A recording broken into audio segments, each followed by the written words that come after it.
Dia pikir 1 minggu bersama mantannya adalah surga dunia. Dia pulang dengan senyum kemenangan, siap menceraikanku demi wanita masa lalu itu. Namun, senyum itu lenyap seketika saat aku bertanya satu hal tentang penyakit wanita itu. Kini, suamiku berlari ketakutan menuju kehancurannya sendiri. Sebelum ceritanya dimulai, silakan tulis di kolom komentar dari daerah mana saja teman-teman yang menonton cerita ini. Jangan lupa like dan subscribe agar channel ini bisa semakin berkembang dan bisa mempersembahkan cerita yang lebih menarik lagi. Suasana ruang tamu rumah kami terasa begitu mencekam, meski lampu kristal di langit-langit menyala terang. Jam dinding menunjukkan pukul 8 malam. Aku duduk diam di sofa tunggal, jemariku menelusuri tepian cangkir teh yang sudah dingin sejak 1 jam lalu. Detak jantungku berpacu, bukan karena rindu, tapi karena firasat yang menghantam dadaku bertubi-tubi selama 7 hari terakhir. Suamiku, Surya, akhirnya pulang setelah 1 minggu menghilang dengan alasan dinas luar kota. Namun, dia tidak pulang sendiri. Pintu depan terbuka lebar tanpa diketuk. Suara tawa yang familiar terdengar menyakitkan di telingaku. Itu suara Surya, tertawa lepas, jenis tawa yang sudah bertahun-tahun tidak ia berikan padaku. Di belakangnya, ibu mertuaku, Ibu Emilia, melangkah masuk dengan dagu terangkat tinggi, menyeret sebuah koper besar milik putranya. Wajah mereka berseri-seri, seolah baru saja memenangkan lotre miliaran rupiah. Tidak ada raut lelah sedikit pun di wajah Surya. Padahal katanya ia baru saja menyelesaikan proyek berat di luar pulau. Yang ada justru aroma parfum wanita yang asing bercampur dengan aroma tubuhnya. "Helena, kamu masih bangun?" tanya Surya dengan nada dingin. Senyum di wajahnya langsung lenyap begitu matanya bertabrakan dengan tatapanku. Dia melempar kunci mobil ke atas meja kaca dengan kasar, menimbulkan bunyi, klontang, yang menggema di ruangan sunyi itu. Aku berdiri perlahan, merapikan sedikit kerutan di daster batik yang kupaakai. "Mas sudah pulang? Mau aku buatkan kopi?" tanyaku datar, berusaha menyembunyikan gemuruh di dadaku. Bukannya menjawab, Surya malah mendengus kasar. Dia merogoh saku jaket kulitnya, jaket mahal yang kubelikan bulan lalu sebagai hadiah ulang tahunnya, dan mengeluarkan sebuah amplop coklat tebal. Tanpa aba-aba, dia melemparkan amplop itu tepat ke hadapanku. Amplop itu mendarat di lantai, dekat kakiku. "Aku tidak butuh kopimu. Aku butuh tanda tanganmu," ucapnya tajam. Aku menatap amplop itu, lalu beralih menatap wajah Ibu Emilia. Wanita parubaya itu tersenyum sinis, melipat kedua tangannya di dada. "Sudahlah, Helena. Jangan pura-pura bodoh. Itu surat cerai." Surya sudah sadar kalau dia pantas mendapatkan yang jauh lebih baik daripada istri yang cuma bisa berdaster dan diam di rumah sepertimu. Dadaku terasa sesak, seolah pasokan oksigen di ruangan itu ditarik paksa. "Cerai? Apa alasannya? Mas, kamu baru saja pulang setelah 1 minggu tidak ada kabar, dan ini oleh-olehmu." Surya maju selangkah, menatapku dengan sorot mata merendahkan yang belum pernah kulihat sebelumnya. "Alasannya? Alasannya adalah aku sudah menemukan kebahagiaanku lagi. 1 minggu ini aku tidak dinas, Helena. Aku menghabiskan 7 hari 7 malam yang luar biasa bersama Monica. Kamu ingat dia? Mantan kekasihku waktu SMA. Cinta pertamaku yang sesungguhnya." Nama itu meluncur dari mulutnya seperti racun. Monica. Wanita yang selalu dia ceritakan sebagai masa lalu yang belum selesai. Monica itu wanita berkelas. "Helena," sambung Ibu Emilia dengan semangat yang berapi-api, seolah ia sedang membicarakan menantu idaman.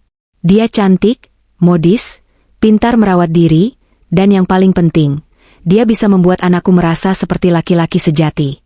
Tidak sepertimu yang membosankan. Lihat dirimu, kucel, tidak bergairah. Pantas saja Surya muak." Aku menelan ludah, menahan perih yang menyayat hati. Mereka tidak tahu. Mereka sama sekali tidak tahu bahwa daster yang kupakai ini menyembunyikan tubuh lelahku yang bekerja mengurus bisnis butik online, hingga dini hari demi membayar cicilan rumah ini. Rumah yang mereka tinggali dengan gratis. "Jadi, Mas berselingkuh? Selama 1 minggu penuh?" tanyaku, suaraku masih tenang, terlalu tenang untuk seseorang yang baru saja dikhianati. "Bukan selingkuh, tapi memperbaiki takdir," bentak Surya. "Monica jauh lebih kaya, lebih segalanya darimu. Dia baru pulang dari luar negeri, dan kami memutuskan untuk kembali bersama. Jadi, tanda tangani surat itu. Aku mau kita pisah secepatnya. Aku mau menikahi Monica bulan depan. Surya tersenyum miring, merasa di atas angin. Dia merasa telah memenangkan segalanya. Dia merasa aku adalah wanita lemah yang akan menangis meraung-raung di kakinya, memohon agar tidak diceraikan. Ibu Emilia bahkan sudah tertawa kecil, membayangkan hidup mewah bersama menantu barunya. Aku menarik napas panjang, mengumpulkan sisa-sisa kewarasan yang ada. Aku tidak boleh menangis. Tidak di depan mereka. Perlahan, aku menunduk, mengambil amplop coklat itu, dan meletakkannya kembali ke atas meja dengan gerakan halus. Lalu, aku mengangkat wajahku, menatap tepat ke manik mata Surya. Tatapan yang membuatnya sedikit mengernyit, karena bingung melihat reaksiku yang tidak histeris. 1 minggu, Mas? Tanyaku pelan namun penuh penekanan. Kamu tidur 1 kamar, 1 ranjang, bersentuhan kulit dengannya selama 7 hari penuh. Iya. Dan itu adalah minggu terbaik dalam hidupku. Kenapa? Kamu cemburu? Tantang Surya dengan angkuh. Aku tersenyum tipis. Senyum yang sangat dingin. Aku tidak cemburu, Mas. Aku justru kasihan. Kasihan? Apa maksudmu? Ibu Emilia menyela dengan nada tersinggung. Jangan sok suci kamu.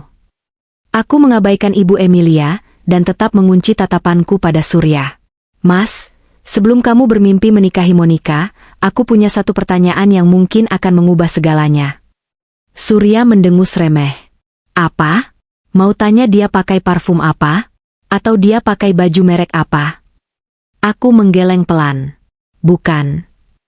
Aku memberi jeda sejenak, membiarkan keheningan menggantung di udara untuk menciptakan efek dramatis yang menyiksa. 1 pertanyaanku, Mas. Suaraku merendah, terdengar seperti bisikan maut. Kamu tahu penyakit apa yang ia idap? Hening. Senyum mengejek di wajah Surya perlahan memudar. Keningnya berkerut. Penyakit? Monica sehat. Dia terlihat sangat bugar dan glowing. Jangan mengarang cerita karena kamu iri. Oh, ya, sahutku santai. Apa kamu melihat obat-obatan yang dia minum sembunyi-sembunyi? Atau mungkin kamu memperhatikan bercak-bercak aneh di kulitnya yang tertutup makeup tebal? 1 minggu itu waktu yang sangat lama, Mas. Lebih dari cukup untuk tertular. Wajah Surya yang tadinya merah padam karena marah, kini perlahan memucat. Matanya mulai bergerak gelisah. Maksud kamu apa? Bicara yang jelas. Monica adalah pasien tetap di poli penyakit menular di rumah sakit tempat Risa bekerja, Mas. Sahabatku, Risa. Kamu ingat dia kan? Aku melihat tangan Surya mulai gemetar. Stadium lanjut. Dan dia sudah lama putus obat. Kamu tahu apa artinya itu jika kamu berhubungan badan dengannya tanpa pengaman selama 1 minggu penuh? Ibu Emilia memekik tertahan, menutup mulutnya dengan tangan. Bohong. Kau pasti bohong kan, Helena? Kau cuma mau menakut-nakuti anakku. Silakan cek sendiri. Jawabku sambil mengangkat bahu. Tapi kalau aku jadi kamu, Mas, aku akan lari ke IGD sekarang juga sebelum terlambat. Meskipun, ya mungkin memang sudah terlambat. Surya terhuyung ke belakang. Kakinya lemas. Koper yang tadi dibawanya ibunya terlepas dari pegangan. Bayangan, minggu terbaik, dalam hidupnya kini berubah menjadi mimpi buruk yang mengerikan. Tanpa berkata apa-apa lagi, tanpa mempedulikan surat cerai di meja, Surya berbalik badan. Dia berlari keluar rumah seperti orang kesurupan, memacu mobilnya dengan gila-gilaan menuju rumah sakit. Meninggalkan aku dan ibunya yang kini berdiri mematung dengan wajah pucat pasi di ruang tamu. Setelah mobil Surya menderu pergi memecah keheningan malam, aku tidak langsung masuk ke kamar. Aku membiarkan Ibu Emilia berdiri di sana, gemetaran, bergumam tidak jelas menyangkal semua ucapanku. Aku memilih duduk kembali di sofa, memejamkan mata, dan membiarkan ingatanku melayang ke 1 minggu yang lalu. Ke masa di mana kebohongan besar ini dimulai, sebuah sandiwara yang dirancang begitu rapi namun rapuh di dalamnya. Semua bermula di pagi hari Senin yang cerah. Saat itu, Surya sedang berkemas. Dia mengeluarkan koper besar dari gudang, Koper yang sama yang tadi dibawa masuk oleh Ibu Emilia. Wajahnya terlihat begitu antusias, sangat kontras dengan sikapnya yang biasanya lesu setiap kali hendak berangkat kerja. Selama berbulan-bulan terakhir, Surya selalu mengeluh tentang pekerjaannya sebagai staf pemasaran di sebuah perusahaan furnitur. Dia bilang bosnya galak, targetnya tidak masuk akal, dan gajinya tidak sebanding dengan keringatnya. Tapi hari itu, dia bersiul-siul sambil memasukkan kemeja-kemeja terbaiknya. "Mas, yakin tidak mau aku siapkan bekal untuk di jalan?" tanyaku saat itu, sambil melipat celana kainnya. Aku ingat betul bagaimana aku berusaha menjadi istri yang berbakti, meski hatiku sudah merasa ada yang janggal. Surya menepis tanganku yang hendak merapikan kerah bajunya. "Tidak usah, Helena. Aku makan di jalan saja. Nanti malah repot bawa rantang-rantang jelekmu itu. Aku ini mau ketemu klien besar, harus terlihat profesional." Kata-katanya tajam, tapi aku sudah terbiasa. "Proyek di Surabaya ini lama sekali ya, Mas? Sampai seminggu?" "Ya namanya juga proyek besar." Sergahnya cepat, matanya tidak berani menatapku. Dia sibuk menyisir rambutnya di depan cermin, memastikan setiap helai tertata sempurna. "Kalau deal, bonusnya bisa buat beli mobil baru. Kamu mau kan punya mobil baru?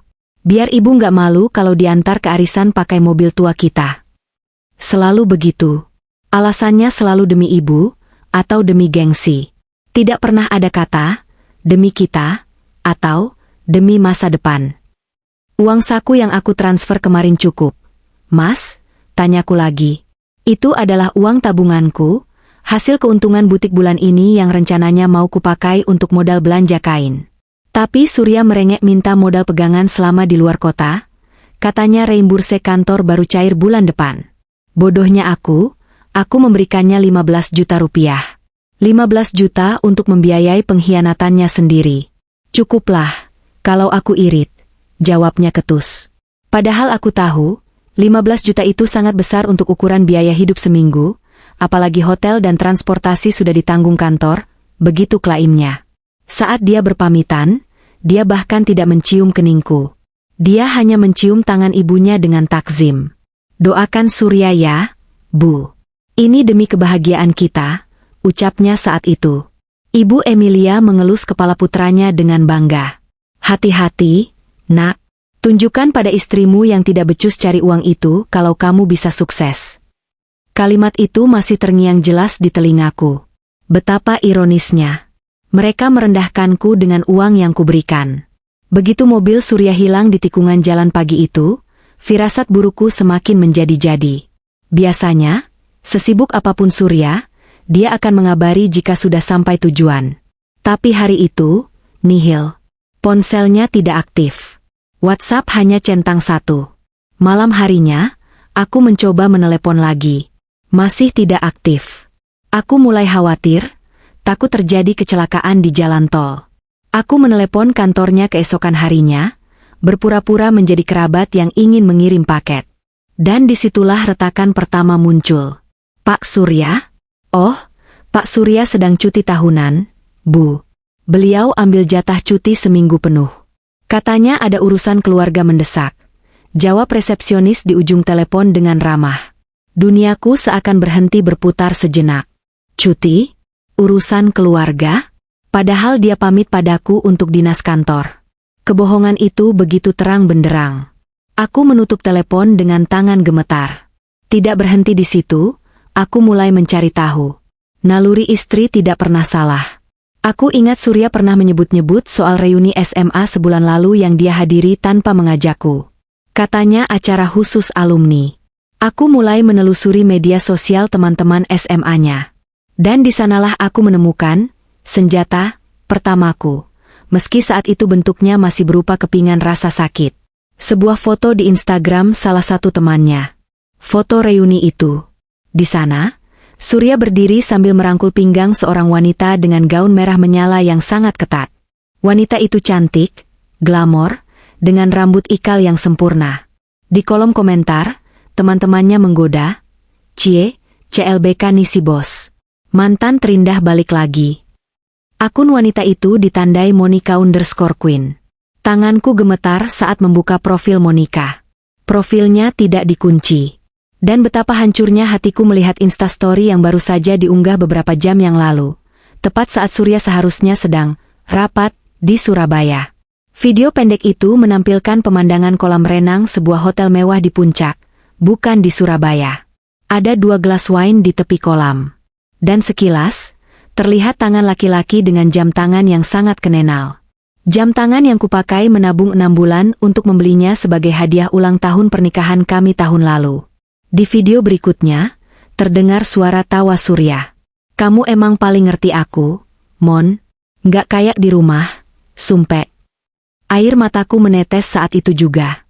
Jadi, uang 15 juta itu bukan untuk makan, bukan untuk transportasi. Uang itu dipakai untuk menyewa suite room di hotel bintang 5 di puncak, untuk membelikan wine, dan memanjakan wanita bernama Monica itu. Selama seminggu itu, aku hidup dalam neraka. Aku melihat update demi update mereka lewat akun palsu yang kubuat. Makan malam romantis, belanja di mall, berenang berdua. Mereka terlihat seperti pasangan paling bahagia di dunia. Surya terlihat seperti raja, dan Monica adalah ratunya. Mereka menertawakan dunia, mungkin juga menertawakan aku yang dianggap bodoh menunggu di rumah. Tapi Tuhan Maha Adil. Di hari ketiga, saat hatiku sudah hampir mati rasa karena sakit, telepon dari Risa datang. Risa adalah sahabatku sejak kuliah yang bekerja di bagian administrasi medis, sebuah rumah sakit besar di Jakarta. Hel, aku nggak tahu harus ngomong ini atau enggak. Tapi aku lihat postingan story wah kamu yang galau itu. Suara Risa terdengar ragu di telepon. Kamu lagi ada masalah sama suami? Soalnya, aku lihat foto perempuan yang kamu screenshot itu. Itu Monica kan? Monica Wijaya? Iya, Riz. Itu selingkuhan Mas Surya, jawabku parau. Hening sejenak di ujung telepon. Lalu Risa berbisik, seolah takut didengar orang lain. Hel, kamu harus hati-hati. Aku nggak boleh buka data pasien sembarangan, ini melanggar kode etik. Tapi demi kamu, aku harus kasih peringatan. Monica itu, dia pasien tetap di sini. Di Poli VC. Jantungku berhenti berdetak sedetik. VC. Aku tahu singkatan itu. Voluntary Counseling and Testing. Tempat untuk konseling dan tes HIV/AIDS. Kamu serius, Riz? Sangat serius. Dan rekam medisnya buruk. Hell. Dia sering mangkir ambil obat ARV. Kondisi imunnya drop parah bulan lalu. Ada komplikasi lain juga. Sifilis. Hell, tolong pastikan suami kamu nggak. Risa tidak sanggup melanjutkan kalimatnya. Saat itulah air mataku berhenti. Rasa sedih itu berganti menjadi rasa jijik, lalu berubah lagi menjadi amarah yang dingin. Sangat dingin. Ternyata, kebohongan Surya bukan hanya tentang hati, tapi tentang nyawa. Dia mempertaruhkan nyawanya, dan berpotensi mempertaruhkan nyawaku juga, demi nafsu sesaat dengan wanita yang dia anggap berkelas itu. Wanita yang ternyata menyimpan bom waktu di dalam darahnya. Hari ini, saat dia pulang dengan wajah sombong itu, aku sudah bukan lagi Helena yang menangis melihat Instastory. Aku adalah Helena yang memegang kartu as. Aku melihat Ibu Emilia masih berdiri di sudut ruang tamu, wajahnya pucat pasi menatapku. Helena? Suaranya bergetar. Apa yang kamu bilang soal Monica itu, benar? Aku menatap mertuaku itu dengan tatapan datar. Ibu berdoa saja. Semoga anak kesayangan ibu itu tidak membawa oleh-oleh yang akan membunuhnya pelan-pelan. Lalu aku berdiri, berjalan menuju kamarku, dan mengunci pintu. Membiarkan kepanikan mulai merayapi seisi rumah itu. Babak pertama pembalasanku baru saja dimulai. Dan Surya, dia baru saja berlari menuju mimpi buruk yang tidak akan pernah bisa dia lupakan seumur hidupnya. Malam itu, 3 hari sebelum kepulangan Surya, adalah malam di mana aku benar-benar kehilangan rasa hormatku pada laki-laki yang kunikahi 7 tahun lalu. Setelah menutup telepon dari Risa, aku tidak bisa tidur. Tubuhku terasa dingin, namun kepalaku panas luar biasa. Informasi tentang penyakit Monica seperti hantu yang berbisik di telingaku, membuatku mual membayangkan apa yang sedang dilakukan suamiku di luar sana. Namun, aku tahu air mata tidak akan menyelesaikan masalah. Aku butuh bukti fisik. Aku butuh senjata yang nyata, bukan sekadar katanya. Keesokan harinya, aku memutuskan untuk menemui Risa. Kami bertemu di sebuah kafe kecil yang letaknya agak tersembunyi, jauh dari lingkungan rumah maupun rumah sakit. Risa datang dengan wajah cemas. Matanya terus melirik ke kanan dan kiri seolah takut ada yang mengawasi. Dia membawa sebuah map coklat tipis yang diselipkan di dalam tas kerjanya. "Helena, kamu harus janji satu hal," bisik Risa begitu dia duduk di hadapanku. Dia tidak memesan apa-apa, tangannya langsung mencengkeram tanganku di atas meja. Tangannya dingin dan berkeringat. "Dokumen ini, aku mengambil risiko besar dengan menyalinnya. Kalau pihak rumah sakit tahu aku membocorkan data pasien, izin kerjaku bisa dicabut dan aku bisa dituntut. Kamu harus janji ini cuma buat pegangan kamu, bukan untuk disebar di internet." Aku mengangguk tegas, menatap matanya dalam-dalam untuk meyakinkannya. "Aku janji, Riz. Aku tidak akan menyeretmu. Aku hanya butuh ini untuk konfrontasi di ruang tertutup, untuk memastikan Surya tidak bisa menyangkal." Risa menghela napas panjang, lalu perlahan menyodorkan map itu padaku. Dengan tangan gemetar, aku membukanya. Di sana, tertera nama lengkap Monica beserta tanggal lahirnya. Lembar pertama adalah hasil laboratorium terbaru, tertanggal 2 minggu yang lalu. Mataku menelusuri angka-angka asing, namun Risa dengan cepat menjelaskannya. "Lihat angka CD4-nya, Hel," tunjuk Risa pada baris angka yang ditandai stabilo kuning. "Orang normal punya jumlah sel kekebalan tubuh antara 500 sampai 1500. Punya Monica cuma tinggal 150. Ini bukan lagi sekadar positif HIV, Hel. Ini sudah masuk fase AIDS. Sistem imunnya sudah sangat rusak." Aku menutup mulutku, menahan rasa mual yang tiba-tiba mendesak naik ke kerongkongan. Bayangan Surya yang sedang bersenang-senang dengan wanita itu kembali muncul, kali ini terasa jauh lebih menjijikan. Dan lihat ini, Risa membalik halaman berikutnya. Ada catatan dokter tentang resep obat sifilis. Dia mengalami infeksi ganda. Kondisinya parah karena dia sering putus obat. Dia pasien yang bandel, sering menghilang berbulan-bulan, lalu datang lagi saat kondisinya sudah kritis. Jujur saja, Hel, dia bom waktu biologis. Aku menutup map itu cepat-cepat, tidak sanggup melihat lebih banyak lagi. Fakta medis ini sudah lebih dari cukup untuk membuatku ngeri. Namun, rasa penasaran lain muncul di benakku. Jika Monica sakit parah dan butuh pengobatan rutin yang tidak murah, mengingat dia tidak pakai BPJS di rumah sakit swasta mahal tempat Risa bekerja, dari mana uangnya? Surya bilang Monica kaya raya. Surya bilang Monica baru pulang dari luar negeri dan sukses besar. "Riz, administrasi pembayarannya bagaimana? Dia bayar tunai?" tanyaku. Risa menggeleng. "Itu dia anehnya. Dulu dia pakai asuransi swasta, tapi sudah limit dan polisnya mati setahun lalu karena premi tidak dibayar. Terakhir kali dia datang 2 minggu lalu, dia bikin keributan di kasir karena kartunya ditolak. Dia akhirnya bayar pakai kartu kredit, tapi itu pun harus gesek 3 kartu berbeda baru bisa lunas." Informasi ini adalah kepingan puzzle yang sangat berharga. Monica tidak kaya. Dia bangkrut. Sepulang dari pertemuan dengan Risa, aku langsung menyalakan laptop. Aku berubah menjadi detektif dadakan. Bermodalkan nama lengkap dan tanggal lahir dari dokumen medis tadi, aku mulai berselancar di internet. Awalnya susah menemukan jejak digitalnya, karena akun Instagramnya terlihat begitu sempurna dan mewah. Tapi aku tahu, jejak utang tidak bisa disembunyikan semudah memfilter foto wajah. Aku mengetik namanya di kolom pencarian Facebook, lalu menyaring hasil pencarian ke postingan publik. Benar saja. Di balik gemerlap Instagram, Facebook Monica adalah ladang ranjau. Aku menemukan akun lamanya yang sudah tidak aktif selama 2 tahun, tapi kolom komentarnya penuh dengan makian.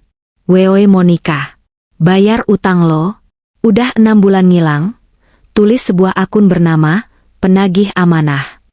"Hati-hati sama perempuan ini, modus pinjam uang buat modal usaha tapi dibawa kabur buat beli tas branded," tulis akun lain sambil menyertakan foto KTP Monica yang disensor sebagian.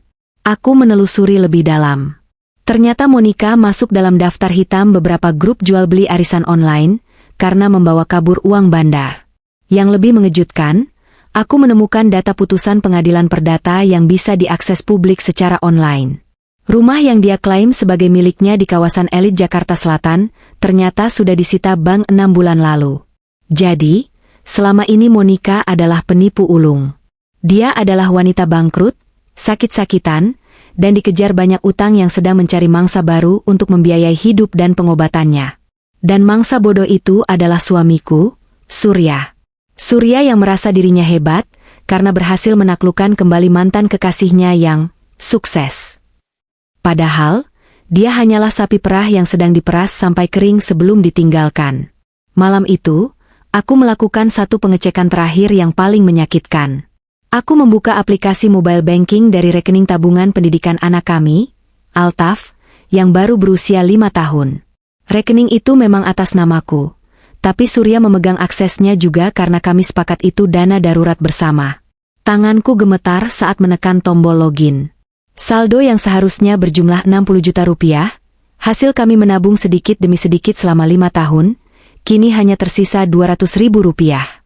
Aku menatap layar ponsel dengan pandangan nanar. Ada riwayat transfer keluar besar-besaran tepat di hari Surya berangkat, dinas. 50 juta ditransfer ke rekening atas nama Monica Wijaya. Sisanya ditarik tunai di ATM berbagai lokasi di puncak. Napasku sesak. Rasanya seperti ada batu besar yang menghantam dadaku. Surya bukan hanya mengkhianatiku secara fisik. Dia juga mencuri masa depan anaknya sendiri. Dia mengambil uang sekolah Altaf untuk membiayai hotel dan belanja perempuan pesakitan itu. Dia menukar pendidikan anaknya dengan 1 minggu kenikmatan semu. Saat itu, air mataku yang sedari tadi kutahan akhirnya tumpah. Bukan air mata kesedihan, melainkan air mata kemarahan yang mendidih. Aku menangis membayangkan wajah polos Altaf yang tidak tahu apa-apa. Ayahnya tega. Ayahnya benar-benar tega. Cukup, bisikku pada dinding kamar yang kosong. Aku menghapus air mataku dengan kasar. Kamu sudah mengambil segalanya, Mas. Uangku, kepercayaanku, masa depan anakku. Tapi aku bersumpah, kamu tidak akan mengambil harga diriku. Malam itu, aku menyusun semua bukti. Aku memotret layar mutasi rekening, aku menyimpan tangkapan layar komentar penagih utang, dan aku menyimpan salinan dokumen medis itu di tempat paling aman. Aku mengumpulkan amunisi. Aku tidak akan menyerang dengan tangan kosong. Saat Surya pulang nanti, dia tidak akan menghadapi istri yang lemah. Dia akan menghadapi badai yang dia ciptakan sendiri. Semua, senjata, ini kusimpan rapi dalam sebuah flash disk dan amplop coklat. Aku merasa seperti prajurit yang sedang mengasah pedang sebelum perang besar. Aku tahu, begitu Surya tahu kebenaran tentang Monica, bahwa wanita itu bukan dewi penyelamat melainkan parasit berpenyakit, mentalnya akan hancur. Tapi itu belum cukup. Aku ingin dia hancur sehancur-hancurnya, sampai dia sadar bahwa dia telah membuang berlian demi memungut bangkai. Dan malam ini, setelah pertanyaan, kamu tahu penyakit apa yang ia idap, terlontar, aku tahu pelatuknya sudah ditarik. Ledakannya baru saja dimulai. Kembali ke masa kini. Suara deru mobil Surya yang menjauh menuju rumah sakit masih terngiang di telingaku, namun rumah kini kembali sunyi. Kesunyian yang mencekam. Ibu Emilia masih berdiri mematung di ruang tamu, wajahnya pucat pasi, matanya menatap pintu depan yang terbuka lebar seolah berharap anaknya akan kembali masuk dan bilang ini semua hanya lelucon. Tapi angin malam yang berhembus masuk membawa kenyataan pahit bahwa ini nyata. Aku tidak membuang waktu. Detik demi detik sangat berharga. Surya sedang panik di rumah sakit. Itu artinya aku punya waktu sekitar 2 atau 3 jam sebelum dia kembali. Entah dengan hasil tes negatif atau positif, dia pasti akan kembali untuk meminta penjelasan atau meluapkan kemarahan. Dan aku harus sudah siap. Aku berjalan tenang menuju pintu depan, menutupnya rapat, dan menguncinya. Suara kunci yang berputar, klik, terdengar begitu tegas. Kemudian aku berbalik, menatap Ibu Emilia yang masih syok. Ibu mau berdiri di situ sampai pagi atau mau masuk kamar dan mulai berkemas? Tanyaku dingin. Ibu Emilia tersentak. Dia menatapku dengan sorot mata yang campuran antara takut dan benci. Berkemas? Apa maksudmu, Helena? Ini rumah anakku. Kamu tidak berhak mengusir kami. Aku tertawa kecil, tawa yang kering tanpa emosi. Rumah anak ibu? Sejak kapan? Sertifikat rumah ini atas nama Helena Putri. DP-nya pakai uang warisan ayah saya, cicilannya saya yang bayar dari hasil butik setiap bulan, karena gaji Surya cuma cukup buat bensin dan rokok dia sendiri. Mas Surya bahkan tidak pernah beli genteng 1 biji pun untuk rumah ini. Wajah Ibu Emilia memerah padam. Dia tahu itu benar, tapi gengsinya terlalu tinggi untuk mengakui. Dasar istri durhaka. Suami lagi kesusahan, kamu malah mau mengusir. Kesusahan yang dia buat sendiri. Bu, potongku tajam. Saya kasih ibu waktu 1 jam. Masukkan semua barang ibu ke koper. Kalau dalam 1 jam ibu belum siap, saya yang akan lemparkan barang-barang ibu ke halaman depan. Dan ibu tahu saya tidak main-main. Tanpa menunggu jawabannya, aku berbalik dan melangkah cepat menuju kamar utama. Aku masuk dan langsung mengambil koper besar lain dari atas lemari. Aku membuka lemari pakaian Surya. Deretan kemeja kerja, jas, celana bahan, semuanya tergantung rapi. Bau parfumnya masih menempel di sana, bau yang dulu membuatku nyaman, tapi sekarang membuatku mual. Aku tidak melipatnya. Aku menarik paksa gantungan-gantungan baju itu, melempar semuanya sembarangan ke dalam koper terbuka. Kemeja mahal, jam tangan koleksinya, sepatu-sepatu kulitnya, semuanya kumasukkan tanpa perasaan. Rasanya melegakan. Setiap lembar baju yang kulempar terasa seperti membuang beban berat dari pundakku. Sambil tanganku sibuk melempar pakaian, tangan kiriku memegang ponsel. Aku menekan nomor call center bank prioritas tempatku menabung. Karena status nasabah prioritasku, panggilan langsung tersambung tanpa menunggu lama. Halo, dengan Helena Putri. Saya ingin memblokir kartu kredit tambahan atas nama suami saya, Surya Atmaja. Dan tolong bekukan sementara akses mobile banking dari nomor ponselnya yang terhubung ke rekening bersama kami. Ya, sekarang juga. Ada indikasi penyalahgunaan yang mencurigakan. Petugas di seberang sana merespons dengan sigap. Baik, Bu Helena. Pemblokiran sedang diproses. Kartu kredit tambahan dan akses mobile Bapak Surya akan nonaktif dalam hitungan detik. Terima kasih, ucapku. Aku menutup telepon dengan senyum puas. Saat ini, Surya mungkin sudah sampai di rumah sakit. Dia akan mendaftar di administrasi. Dia akan butuh uang untuk biaya tes VCT lengkap yang tidak murah jika dilakukan mendadak di jalur eksekutif. Karena aku tahu dia terlalu gengsi dan terlalu panik untuk antre di jalur BPJS. Dia pasti akan mengeluarkan kartu kredit itu. Kartu kredit yang limitnya baru saja kunaikan bulan lalu, yang dia pikir adalah miliknya. Bayangkan betapa malunya dia saat kasir bilang, "Maaf Pak, kartunya declinet. Ada kartu lain?" Dan saat dia cek saldo di ponselnya, aksesnya sudah diblokir. Dia akan berdiri di sana, sendirian, ketakutan, sakit, dan sekarang miskin. Dia tidak punya sepeser pun uang tersisa karena uang tunainya sudah habis untuk Monica. Rasa puas itu mengalir di darahku, memberikan energi tambahan.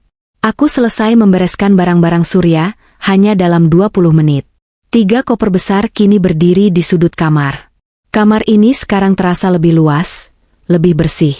Aku melucuti sprei yang biasa kami pakai tidur berdua, menggumpalnya, dan membuangnya ke tempat sampah di sudut kamar. Aku tidak sudi tidur di atas kain yang pernah disentuh oleh kulit pengkhianat itu lagi. Aku menggantinya dengan sprei baru yang masih wangi toko. Tiba-tiba pintu kamar digedor keras. "Helena, buka!" teriak Ibu Emilia dari luar. Aku membuka pintu dengan tenang. Ibu Emilia berdiri di sana, wajahnya basah oleh air mata, tapi tangannya berkacak pinggang. "Kamu benar-benar keterlaluan. Kamu mau bunuh suami kamu pelan-pelan? Kamu blokir ATM-nya kan?" Surya baru saja telepon ibu pakai ponsel perawat. Dia bilang kartunya nggak bisa dipakai. Dia butuh bayar uang muka tes lab. "Helena, bayarkan sekarang. Dia suamimu." Jadi rencanaku berhasil. Dia benar-benar tertahan di kasir. "Ibu punya uang simpanan kan?" tanyaku datar. Ibu selalu pamer gelang emas ibu ke tetangga. "Jual saja itu. Atau pakai uang pensiunan ibu. Itu uang masa tuaku. Mana cukup buat bayar rumah sakit swasta," jeritnya histeris. "Kalau begitu suruh anak kesayangan ibu itu pakai BPJS dan antre seperti rakyat biasa. Atau suruh dia minta tolong sama Monica, wanita kaya raya itu. Bukankah dia masa lalu yang indah? Masa orang kaya tidak bisa bantu bayar tes lab? Sindirku telak. Ibu Emilia terdiam, mulutnya ternganga tapi tidak ada suara yang keluar. Skakmat. Dia tahu Monica tidak mungkin bisa membantu. Kebohongan yang mereka banggakan kini berbalik menyerang mereka. Saya tidak akan mengeluarkan 1 rupiah pun untuk mendeteksi penyakit yang dia cari sendiri karena zina, Bu. Itu konsekuensi. Sekarang, minggir. Saya mau pastikan barang-barang ibu juga sudah masuk koper. Aku menerobos melewatinya menuju kamar tamu yang ditempati Ibu Emilia selama ini. Kamar itu berantakan. Baju-baju Ibu Emilia berserakan di kasur, belum ada satupun yang masuk koper. Sepertinya ibu butuh bantuan, kataku dingin. Aku mengambil kantong plastik sampah hitam besar, polybag, dari dapur. Aku masuk ke kamar Ibu Emilia, dan mulai menyapu semua baju-bajunya ke dalam plastik sampah itu. Tidak ada lipat-melipat, tidak ada koper rapi. Helena, jangan. Itu kebaya mahalku. Ibu Emilia berteriak histeris, mencoba menarik plastik itu dari tanganku. Tenaganya kalah jauh dibandingkan tenagaku yang didorong oleh amarah. Kalau ibu tidak mau berkemas sendiri, ini caranya saya berkemas, kataku sambil terus memasukkan daster, kebaya, dan kerudungnya ke dalam plastik hitam. Ibu dan Surya datang ke hidup saya dengan baik-baik, tapi kalian menginjak-injak harga diri saya. Sekarang, kalian keluar dari sini dengan cara yang pantas kalian dapatkan. Dalam 10 menit, barang-barang Ibu Emilia sudah terbungkus dalam 3 kantong plastik sampah besar yang diikat asal-asalan. Aku menyeretnya ke ruang tamu, menumpuknya di sebelah koper-koper Surya yang elegan. Pemandangan yang kontras tapi memuaskan. Koper kulit mahal bersanding dengan kantong sampah. Simbol dari kehancuran martabat mereka. Sekarang, rumah sudah bersih dari barang-barang mereka. Jam dinding menunjukkan pukul 10 malam. Ponselku bergetar lagi. Pesan masuk dari nomor tak dikenal. Kemungkinan nomor pinjaman dari rumah sakit. Atau mungkin Surya akhirnya sadar dan membeli kartu perdana baru. Isi pesannya singkat, "Kamu wanita iblis. Tunggu aku pulang. Kita hitung-hitungan." Aku tersenyum melihat layar ponsel itu. Tentu saja, Mas. Aku sudah siap berhitung. Dan matematika kali ini tidak akan memihakmu. Aku duduk kembali di sofa tunggal itu, menyilangkan kaki, dan menunggu. Di atas meja di hadapanku, sudah kuletakkan amplop coklat berisi bukti utang Monica dan bukti transfer uang pendidikan anak kami. Juga sebuah dokumen kepemilikan rumah dan surat gugatan cerai yang sebenarnya sudah kusiapkan draftnya sejak aku tahu dia selingkuh. Tinggal kutanda tangani. Panggung sudah siap. Penonton sudah menunggu. Babak kedua penghancuran mental akan segera dimulai begitu dia melangkahkan kaki masuk rumah ini. Jam dinding berdetak sangat lambat, seolah mengejek kesabaranku yang menipis. Sudah 2 jam berlalu sejak Surya lari terbirit-birit meninggalkan rumah. Aku masih duduk di sofa ruang tamu yang kini terasa asing karena tumpukan kantong sampah berisi baju Ibu Emilia dan koper-koper Surya yang berjejer seperti barisan nisan. Suasana rumah hening, hanya terdengar isak tangis tertahan Ibu Emilia dari kamar tamu. Dia tidak berani keluar setelah aku membungkus paksa harga dirinya ke dalam plastik hitam tadi. Tepat pukul 12 malam, ponselku berdering. Layar menyala menampilkan nomor telepon rumah sakit lokal, bukan nomor ponsel Surya. Jantungku berdesir, bukan karena khawatir akan keselamatannya, tapi karena inilah momen yang kutunggu. Panggilan dari takdir. "Halo, dengan Ibu Helena?" Istri dari Bapak Surya Atmaja. Suara di seberang sana terdengar formal dan mendesak. "Ya, saya istrinya," jawabku datar. "Ibu, mohon segera datang ke IGD Rumah Sakit Medika. Suami ibu, Pak Surya, baru saja pingsan di ruang tunggu administrasi setelah mengamuk. Kondisinya tidak stabil karena serangan panik akut dan kami membutuhkan persetujuan keluarga untuk tindakan medis lanjutan serta ada hal yang perlu dokter sampaikan." Aku menutup telepon dengan tenang. Tidak ada kepanikan. Aku mengambil tas tanganku, memastikan amplop coklat berisi semua bukti dan flash disk sudah ada di dalamnya. Sebelum pergi, aku mengetuk pintu kamar tamu. "Bu, saya mau ke rumah sakit. Anak ibu pingsan. Kalau ibu mau ikut, cepat keluar sekarang. Kalau tidak, saya tinggal," ucapku dari balik pintu. Pintu terbuka kasar. Ibu Emilia muncul dengan mata bengkak dan rambut acak-acakan. Anakku, apa yang kamu lakukan padanya sampai dia pingsan, hah? Teriaknya histeris. Saya tidak melakukan apa-apa. Kebenaranlah yang membuatnya pingsan, jawabku dingin sambil berjalan menuju mobil. Perjalanan ke rumah sakit terasa begitu singkat. Ibu Emilia terus meracau di kursi penumpang. Menyalahkan aku, menyalahkan rasi bintang, menyalahkan apa saja kecuali anaknya sendiri. Aku hanya diam, menyetir menembus jalanan malam yang sepi. Pikiranku terfokus pada skenario yang akan terjadi. Sesampainya di IGD, aroma obat-obatan dan karbol langsung menusuk hidung. Suasana IGD cukup ramai, tapi aku bisa melihat kerumunan perawat di salah satu bed di sudut ruangan.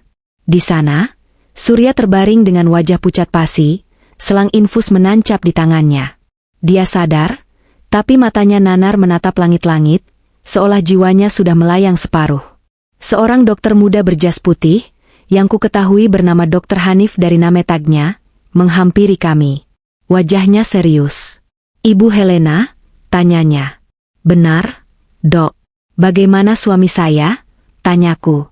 Fisiknya stabil, Bu. Tapi mentalnya sangat terguncang. Tadi beliau datang dengan histeris meminta tes VCT full panel dan pemeriksaan penyakit menular seksual secara menyeluruh. Beliau memaksa untuk mendapatkan hasil instan atau rapid test saat itu juga, jelas Dr. Hanif dengan nada hati-hati. Lalu, apa hasilnya? Ibu Emilia menyela, mencengkeram lengan dokter itu. Anak saya sehat kan, Dok? Dia anak baik-baik. Istrinya ini yang menuduh macam-macam. Dr. Hanif melepaskan tangan Ibu Emilia dengan sopan namun tegas. Dia menatapku, seolah tahu bahwa akulah satu-satunya orang yang waras di sana. Kami sudah melakukan tes cepat untuk HIV dan sifilis, sesuai permintaan pasien yang mendesak. Selain itu, kebetulan pasien menyebutkan nama kontak eratnya. Saudari Monika Wijaya. Dr. Hanif menghela napas panjang. Kami memiliki data rekam medis Saudari Monika di jaringan rumah sakit ini, karena dia pernah dirawat di sini 2 bulan lalu. Dan pasien memaksa kami mencocokkan data risiko penularannya. Katakan, Dok, pintaku. Suami saya berhak tahu apa yang dia beli dengan harga perselingkuhannya. Dr. Hanif mengangguk. Dia mengajak kami mendekat ke bed Surya. Surya menoleh saat melihatku. Matanya merah, basah oleh air mata ketakutan. Helena? Suaranya parau, terdengar seperti cicit tikus yang terhimpit. Bilang sama dokter ini kalau Monika itu bersih, bilang kalau kamu cuma bohong. Aku menatapnya tanpa belas kasih. Aku tidak pernah berbohong. Mas, kamu yang ahli berbohong. Dr. Hanif membuka map medis di tangannya. Suasana hening seketika. Bunyi mesin monitor jantung menjadi satu-satunya suara yang terdengar, bip-bip-bip yang semakin cepat, menandakan detak jantung Surya yang memburu. Pak Surya, suara Dr. Hanif terdengar berat. Berdasarkan hasil tes cepat awal yang baru saja keluar, Bapak reaktif positif untuk sifilis. Dan untuk HIV. Dokter itu memberi jeda. Jeda yang terasa seperti seabad.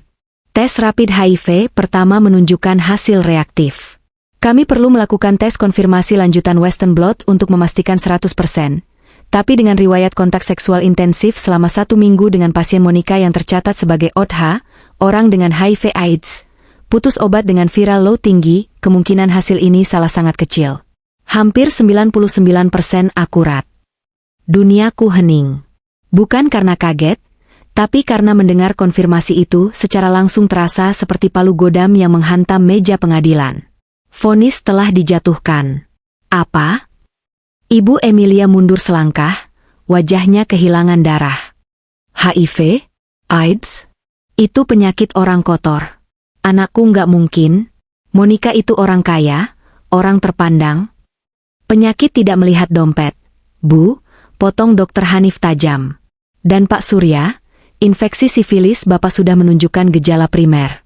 Luka yang Bapak rasakan di area genital itu bukan iritasi biasa.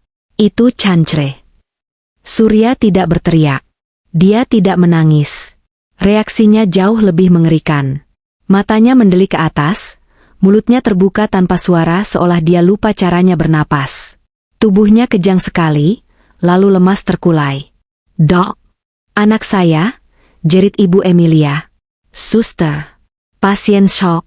Siapkan oksigen dan epinefrin, tekanan darahnya anjlok." Dokter Hanif langsung bertindak sigap, mengerubungi Surya bersama para perawat. Tirai ditarik menutup, memisahkan kami dari pemandangan menyedihkan itu. Aku berdiri diam di balik tirai, melihat bayangan tubuh suamiku yang sedang dipompa, disuntik, dan berusaha diselamatkan dari serangan panik yang menghancurkan kesadarannya. Satu pertanyaan dariku tadi malam, "Kamu tahu penyakit apa yang ia idap?" Bukan lagi sekadar pertanyaan. Itu adalah kutukan yang kini menjadi kenyataan. Surya baru saja menerima hadiah abadi dari masa lalu indahnya. Sebuah hadiah yang tidak bisa dikembalikan, tidak bisa ditukar, dan akan dia bawa sampai liang lahat.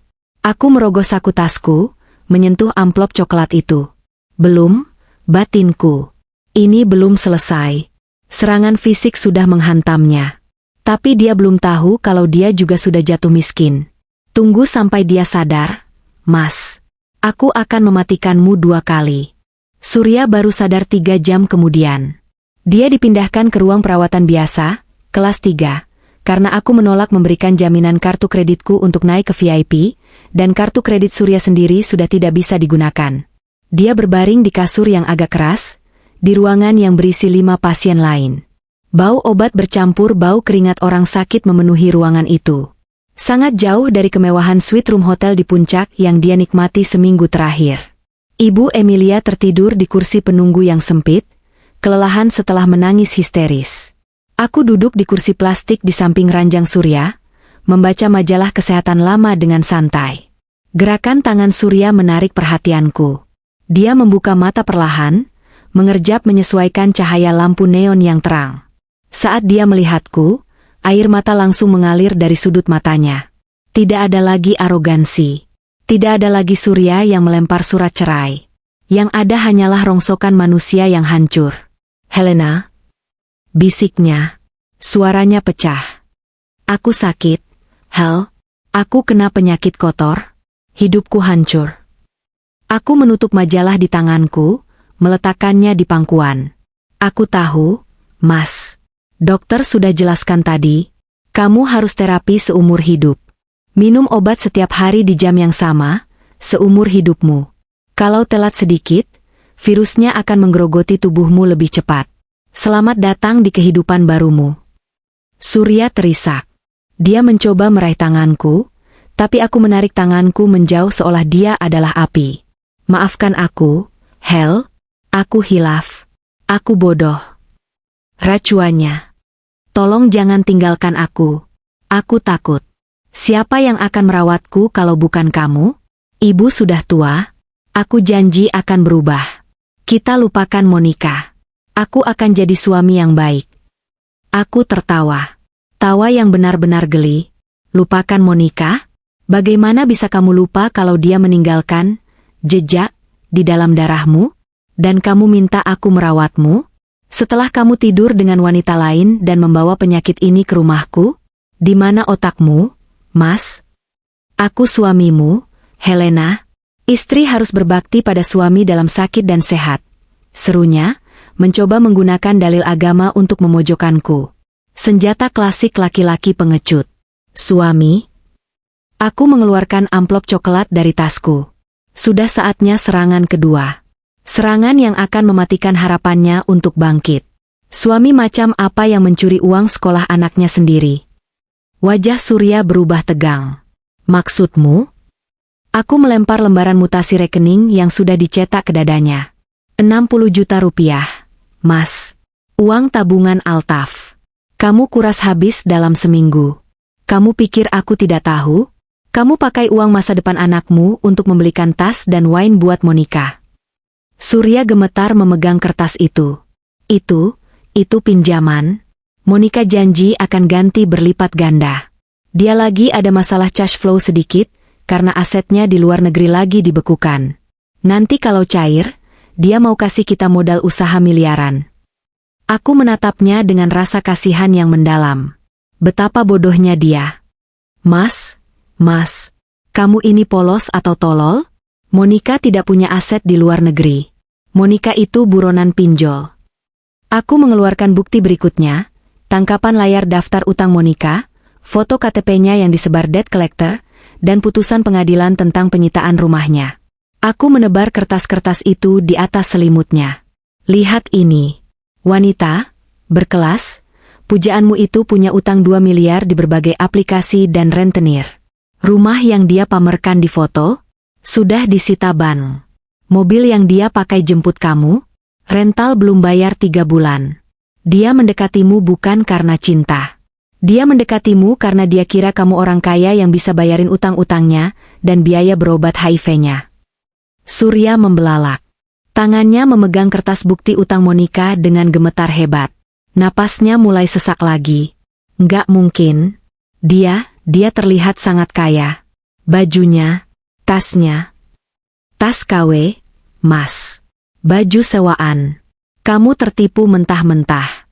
Kamu menukar istri yang tulus dan anak yang lucu dengan seorang penipu yang sakit parah. Kamu jual masa depan Altaf cuma buat jadi ATM berjalan seorang penjahat. Air mata Surya mengalir semakin deras. Kali ini bukan karena takut penyakit, tapi karena rasa malu dan penyesalan yang menghantam ulu hatinya. Dia sadar betapa rendahnya dia jatuh. Sekarang, dengarkan aku baik-baik, ucapku sambil berdiri, merapikan bajuku. Aku sudah memblokir semua akses keuanganmu. Kartu kredit, ATM, semuanya mati. Uang di dompetmu kosong. Dan satu lagi, aku mengambil dokumen terakhir. Fotokopi sertifikat rumah dan BPKB mobil. Rumah yang kita tempati, itu atas namaku. Mobil yang kamu pakai, itu atas namaku. Kamu tidak punya aset apa-apa, Surya. Bahkan baju-baju di koper yang kubawa tadi, sebagian besar aku yang belikan. Helena, kamu nggak mungkin tega.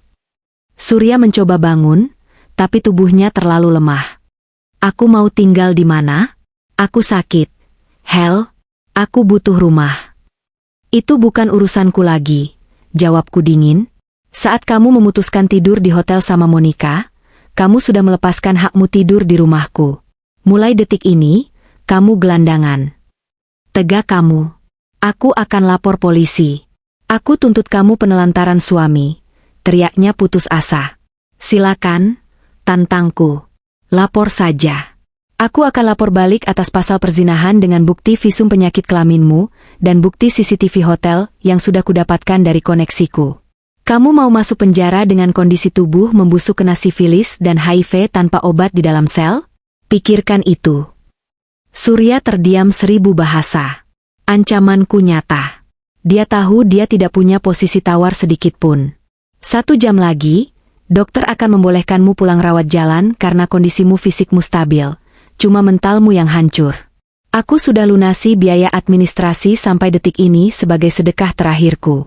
Setelah ini, jangan pernah hubungi aku lagi. Aku akan kirim gugatan cerai resmi ke alamat Ibu Emilia. Ke rumah Ibu? Tanya Surya bingung. Oh, kamu belum tahu ya? Aku tersenyum miring. Ibu Emilia juga tidak punya rumah.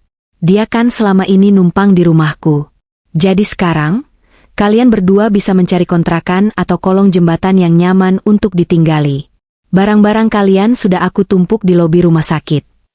Tepat saat itu, Ibu Emilia terbangun karena suara ribut kami. Dia mendengar kalimat terakhirku. Apa? Kau mengusir kami? Di mana hati nuranimu, Helena? Jerit Ibu Emilia. Hati nurani saya sudah mati, Bu. Mati bersamaan saat Ibu menghina saya dan memuji selingkuhan anak Ibu seminggu yang lalu, jawabku. Aku berbalik badan, melangkah menuju pintu keluar. Di belakangku, terdengar raungan tangis Surya dan ibunya yang bersahut-sahutan. Raungan penyesalan yang sangat terlambat. Helena, jangan pergi. Helena, teriak Surya memanggil namaku. Aku tidak menoleh. Aku terus berjalan menyusuri koridor rumah sakit yang panjang. Langkahku terasa ringan. Sangat ringan. Seolah beban ribuan ton baru saja diangkat dari punggungku. Aku sudah menghancurkan mentalnya dengan penyakit, dan kini aku menghancurkan hidupnya dengan fakta. Tidak ada lagi tempat baginya untuk berlindung. Sekarang, tinggal satu babak terakhir. Babak di mana aku akan memastikan seluruh dunia tahu siapa mereka sebenarnya, agar tidak ada lagi wanita lain yang menjadi korban kebohongan keluarga ini. Panggung penghakiman publik sudah menanti di rumah. Matahari pagi mulai merangkak naik, menyinari halaman rumahku dengan cahaya keemasan yang hangat. Namun, kehangatan itu tidak mampu mencairkan sisa-sisa ketegangan yang masih menggumpal di dadaku. Setelah meninggalkan Surya dan Ibu Emilia di lobi rumah sakit semalam, aku pulang dan menghabiskan sisa malam dengan terjaga. Aku duduk di teras depan sambil menyesap kopi pahit, menatap gerbang rumah yang tertutup rapat. Aku tahu, drama ini belum benar-benar berakhir. Mereka pasti akan datang. Mereka tidak punya tempat lain untuk dituju, dan manusia yang terdesak akan melakukan hal-hal nekat. Benar saja, sekitar pukul 7 pagi, sebuah taksi tua berwarna biru berhenti tepat di depan pagar rumah. Dari balik jendela ruang tamu, aku melihat pemandangan yang menyedihkan sekaligus menjijikan.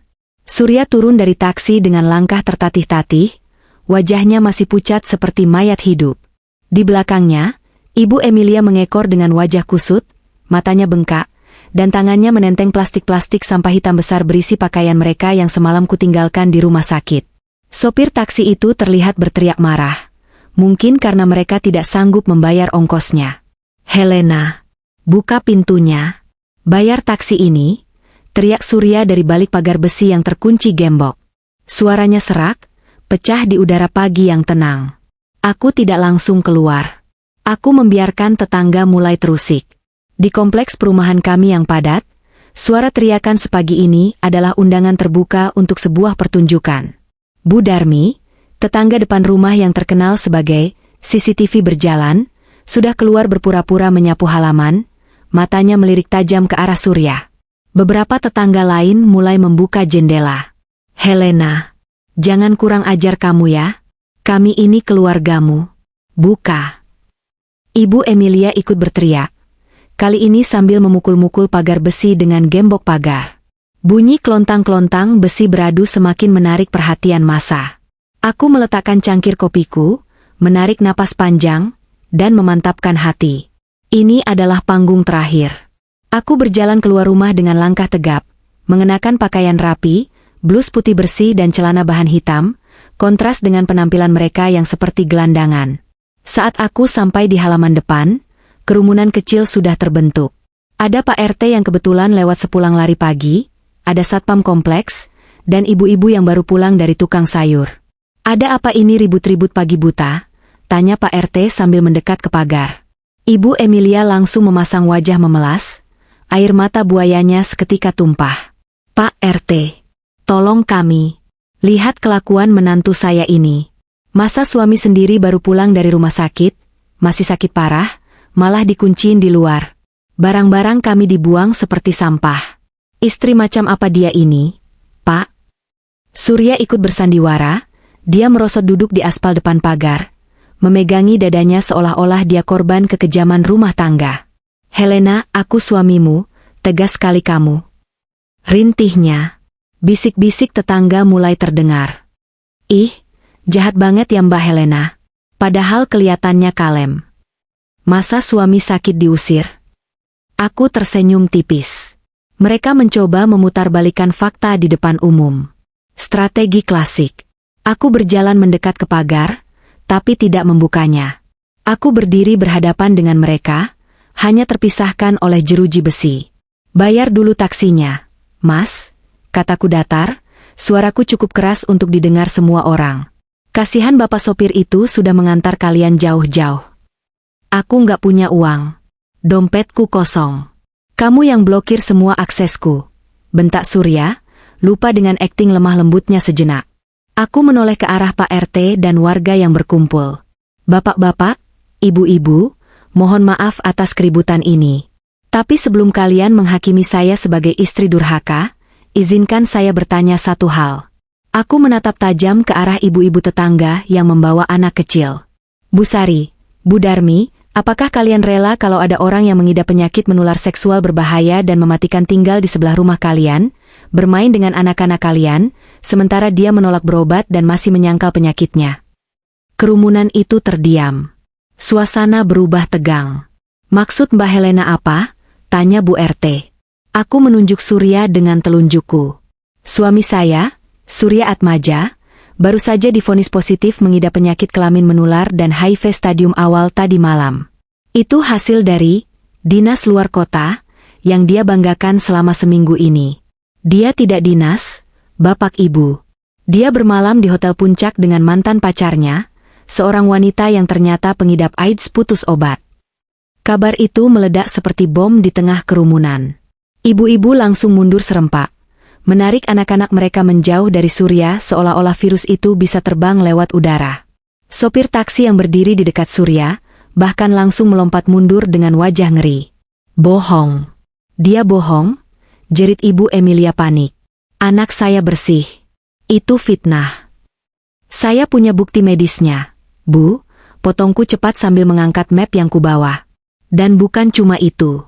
Alasan saya mengusir mereka bukan hanya karena penyakit, tapi karena Mas Surya telah mencuri uang tabungan pendidikan anak kami, Altaf. 60 juta rupiah ludes dalam seminggu untuk membiayai pelakor itu." Gumam simpati tetangga langsung berbalik arah. Tatapan yang tadinya menyudutkanku kini berubah menjadi tatapan jijik dan marah yang diarahkan ke Surya dan ibunya. Di lingkungan perumahan, tidak ada dosa sosial yang lebih besar daripada suami yang jajan sembarangan, membawa penyakit, dan menghabiskan uang anak. "Masya Allah, tega bener ya," celetuk Bu Darmi keras-keras. "Pantesan kemarin bawa koper gaya banget, ternyata abis zina." "Pak RT, saya tidak mau menampung sumber penyakit dan pencuri di rumah saya. Saya harus melindungi anak saya, Altaf. Kalau Pak RT mau menampung mereka, silakan. Tapi jangan minta saya membuka gerbang ini," tegasku. Surya wajahnya merah pada menahan malu. Rahasianya telanjang di depan umum. "Helena, cukup. Kamu permalukan aku. Aku tuntut kamu." "Sudah, Mas." Aku memotong teriakannya. Tepat saat itu, sebuah mobil patroli polisi berhenti di belakang taksi. Aku memang sudah menelepon polisi sejak melihat taksi itu berhenti, melaporkan adanya potensi keributan dan gangguan ketertiban umum. 2 orang petugas berseragam turun. "Ada laporan keributan di sini?" tanya salah satu polisi. "Ini Pak," tunjukku. 2 orang ini mencoba memaksa masuk rumah saya dan membuat keributan. Saya sudah melayangkan gugatan cerai dan mereka tidak punya hak lagi di properti ini, karena sertifikat rumah atas nama saya pribadi. Mereka mengganggu ketenangan warga. Surya mencoba berdiri, gemetar. "Pak, ini rumah saya juga. Ada namanya di sertifikat." "Pak?" tanya polisi itu tegas. Surya terdiam. Dia menggeleng lemah. "Kalau begitu, Bapak tidak berhak memaksa masuk. Ini masuk ranah perbuatan tidak menyenangkan dan gangguan ketertiban. Kami mohon Bapak dan Ibu segera meninggalkan lokasi sebelum kami amankan ke kantor." Surya menatapku dengan tatapan putus asa. Dia kalah telak. Di hadapan hukum, di hadapan norma sosial, di hadapan tetangga, dia sudah hancur lebur.